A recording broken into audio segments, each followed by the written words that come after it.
to be a real risk for me now. You know, I know them less well, I see them less often, and so you mentioned that social capital thing. That ties into it, I guess, one of those obstacles that Christians have. Is that right? In their heads and their hearts, there are these obstacles that you need to identify to go, yeah, like a uni student may invite them to lots of things, but someone at a different stage of life, there's these barriers that when to deal with. So confidence is one. Are there other barriers like that you've identified, that you've worked at?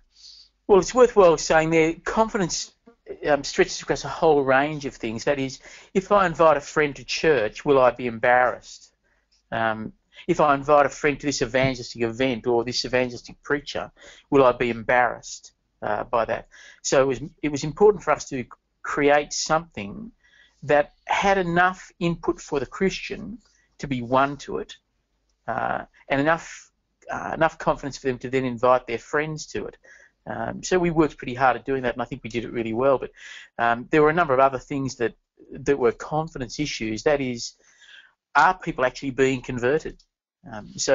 Ought I to risk myself in conversation? Because the average punter may think, I often don't see much progress for the conversations I have. I'm not quite sure how to go about it. So are people being converted?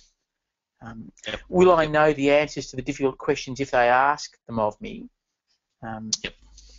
Just a whole range of factors like that. So you can do that through training or giving materials, through broadcasting testimonies, interviewing converts up the front. These sorts of things help overcome those barriers?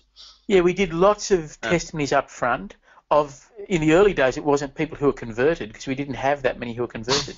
It was just the reality.